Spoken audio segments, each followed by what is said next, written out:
The Ballad of Lindos Royal Resort, a tragedy in 5 fake stars. Oh my darlings, gather round. Let me tell you the tale of Lindos Royal Resort, a place where dreams go to die, where 5-star ratings are a cruel joke, and where the only thing royal is the level of suffering you'll endure. Picture this: you arrive at 2 a.m. exhausted, your soul already halfway to regret. The man at reception, a ghost with a map. No welcome, no here's how not to die of hunger, just a flimsy piece of paper and a smile that says, I know you're doomed. Then comes the room. Oh, the room, a dungeon of despair, the door broken, the lock, a medieval torture device that requires bashing to open. And inside, a sauna, a moldy sauna, the air conditioning, a decorative lie, the walls weeping with damp. The spare bed stained like a crime scene, the balcony, a front row seat to the all-you-can-eat chaos of the restaurant below. Privacy non-existent. You run to reception, trembling, clutching your dignity. Help, you whisper, their response. Come back at 11:30 a.m.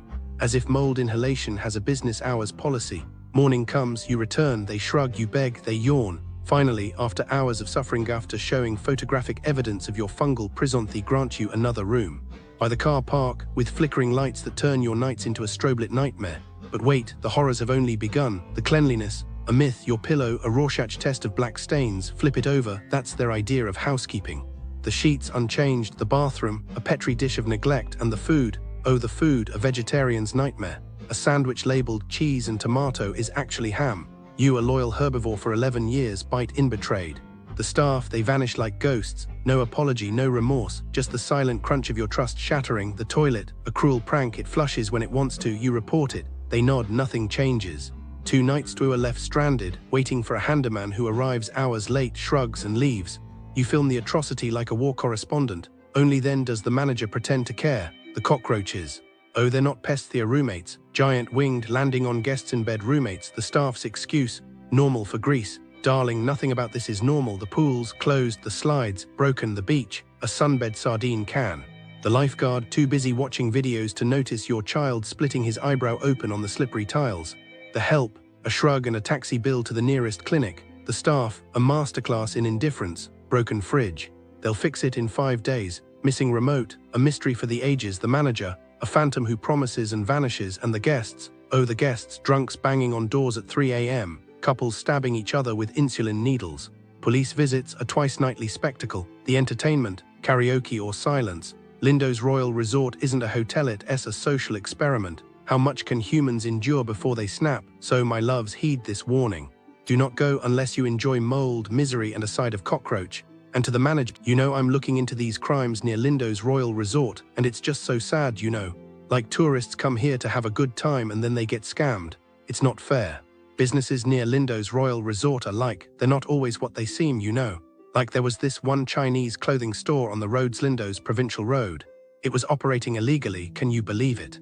They didn't even have the right permits. I'm like, how could you do that to people? It's so wrong. Anyway, the authorities shut it down, but like, how many people got scammed before that? Probably a lot, you know. They probably thought they were getting some great deals, but really they were just getting ripped off. And the store owners, they probably just got away with it, like, no consequences or anything. It's so unfair. I'm like, what if I was on vacation and I saw this store and I thought it was legit? I would have gotten scammed too. It's so scary, you know. You can't even trust the businesses near Lindos Royal Resort. It's like they're just waiting for tourists to come and take their money. And the worst part is, there's probably more stores like that near Lindos Royal Resort. You know, just waiting to scam people. It's like, how can we trust anyone? I'm so sad just thinking about it. Okay, here's the intro music, a melancholic, almost wistful piano piece. Let's talk about the businesses surrounding the Lindos Royal Resort. And honestly, it's a bit disheartening. My assessment, after a deep dive into what travelers are saying, is that establishments in this area lean heavily towards exploitation. Not outright criminal, necessarily, but a consistent pattern of taking advantage of visitors. It's a pervasive feeling, like a gentle squeeze on your wallet that slowly tightens with every transaction. You come for beauty, for history, and find yourself measured.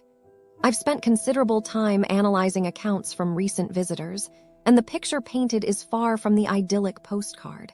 This isn't a case of a few isolated bad experiences. It's a systemic issue, a quiet erosion of hospitality.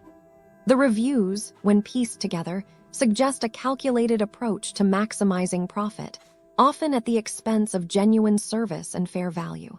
It weighs on me, this lack of heart. I almost expected sun-drenched joy and instead found a slightly cynical calculation. Let's start with the seemingly innocuous. The small, everyday interactions. Shops, for example. Businesses selling everyday items like stamps near Lindos Royal Resort are consistently described as predatory. There's a feeling of being deliberately overcharged, of small, incremental markups that add up. One traveler recounted being charged an extra 80 cents on a €2.20 stamp, a seemingly insignificant amount, perhaps. But it's the asterisk principle of it. It's like they're testing you, seeing how much they can get away with. Another mentioned inflated prices on seemingly standard items, like Coca-Cola, significantly higher than in nearby supermarkets.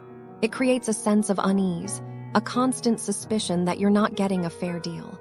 It feels like a tax on being a tourist. The Lindos Market is a prime example, with complaints surfacing for years, echoing the same sentiment. This is a place where your naivety is a commodity. And frankly, it's irritating. It isn't the money, it's the implication. Moving on to dining. Now, this is where things get complicated. Restaurants in this area appear to operate on a strange duality. Many boast beautiful locations, right on the water's edge. But that view comes at a considerable cost. The overwhelming consensus is that the food is mediocre, the portions are small, and the prices are ambitious. Take Palace Beach Taverna. It receives a disproportionate number of negative comments focused on the staff's outright disdain for customers. Accounts detail eye-rolling, dismissive attitudes, and a general sense of being unwelcome. There's a consistent thread of unhappiness from the employees themselves, projected onto the diners.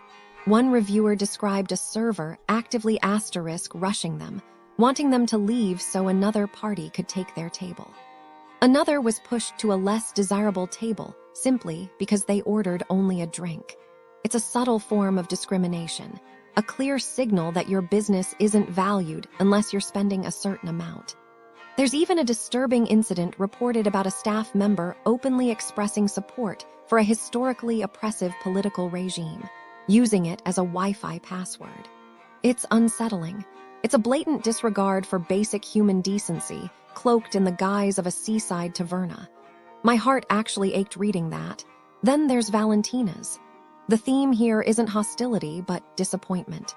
People speak of overcooked, dry food in small portions.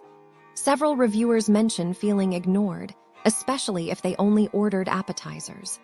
One account details staff removing cutlery from their table, seemingly prioritizing larger spending diners.